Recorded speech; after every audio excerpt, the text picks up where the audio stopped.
Você aí não tem o mínimo interesse em assistir o novo filme do Kong e do Godzilla? Não! Você não quer nem saber dessas histórias? Também não, mas por quê? A verdade é que se você não tem o mínimo interesse, não é a sua praia assistir esses filmes, nem perca seu tempo. Esse filme não é pra você. A questão é que esse filme é feito pra quem está acompanhando aí o Monsterverse, tá? Com o filme do Godzilla, os dois filmes do Godzilla, né? O primeiro filme de 2014, depois o outro que é o Rei dos Monstros, o filme do Kong, aquele seriado da Apple TV+, depois o filme do Kong vs Godzilla de 2021. Esse filme é feito para este público que sabe o que está acontecendo, né? Esse filme é dirigido pelo mesmo cara que fez o primeiro filme do Kong vs Godzilla, o Adam Wingard. Ele cria o mesmo tipo de aspecto que ele fez pro primeiro filme. O filme é feito pra fã. Só que dessa vez eu acho que tem muito mais colorido, tem muito mais surpresas, tem muito mais bicho, tem muito mais monstro. Mas eu acho que o diretor Adam Wingard conseguiu perceber é o seguinte: os seres humanos, os personagens humanos, eles são completamente descartáveis. Então vamos tirar o máximo que podemos deles.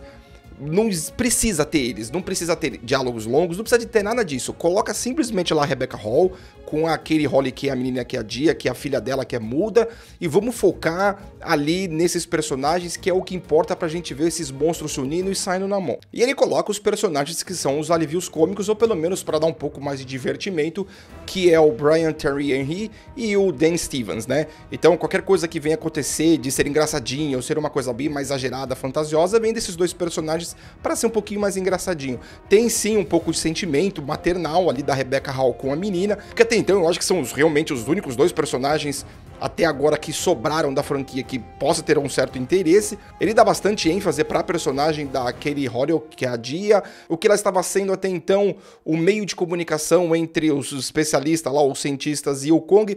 Dessa vez deu uma abrangência muito maior para ela, muito mais fantasiosa, uma coisa muito mais profunda, que na verdade a gente não tava se importando com isso, tá? Quem tava lá para querer ver o Kong com o Godzilla rosa, ou outros personagens, o Scar King, qualquer outro monstro que você tivesse o interesse, era o que estava importando mesmo, tá?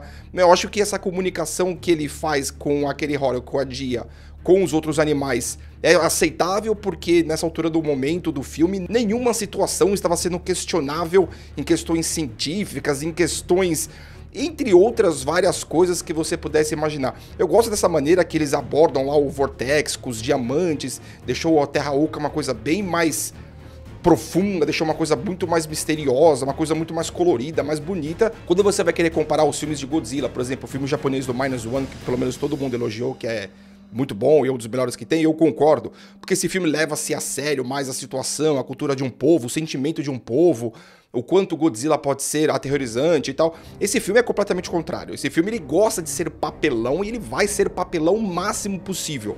E, inclusive ele vai fazer com que o Godzilla seja um cartunesco, inclusive vai fazer que o Godzilla seja um mero coadjuvante, porque o filme é inteirinho pro Kong, e isso eu não discordo, tem que dar o ênfase total pro Kong mesmo. Eu gosto de algumas participações especiais, algumas surpresas que o filme trouxe com alguns outros monstros e tal. Tem cenas bem bonitas, maravilhosas assim, alguns ápices que o filme traz que fica bem bonito. Eu acho que o final do filme acabou pastelão pra caramba, aquela luta de um lado pro outro, e coitado do Rio de Janeiro, né?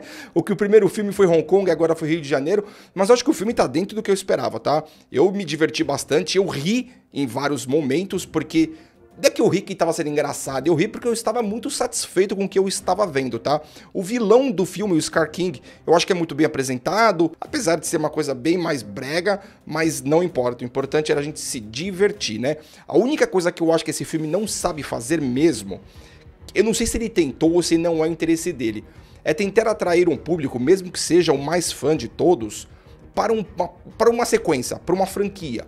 Por exemplo, se você tem uma franquia e você quer trabalhar para que cada vez mais você atraia novos públicos, ou que você segure as pessoas que estão pelo menos acompanhando no cinema e voltem para os próximos filmes, é coisa que esse filme não sabe fazer. Ele é episódico. É para acontecer ali, vai acontecer ali, vai terminar ali.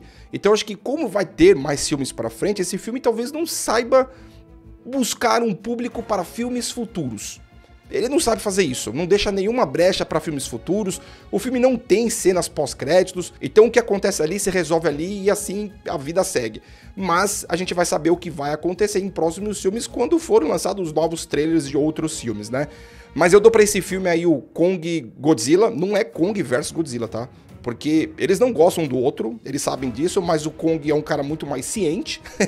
Então ele sabe que ele precisa do Godzilla para algumas situações e o Godzilla também aceita essa situação. Mas esse Kong vs Godzilla, o Novo Império, para mim é uma nota 7.9. Ele é besta, porém muito divertido, né? E eu acho que vale sim a pena para você assistir numa tela gigantesca para se divertir. E não questione roteiro, não questione personagens, não questione nada. Apenas vai lá, coma pipoca, compra sua coca, seu guaraná e vá assistir e seja feliz, beleza?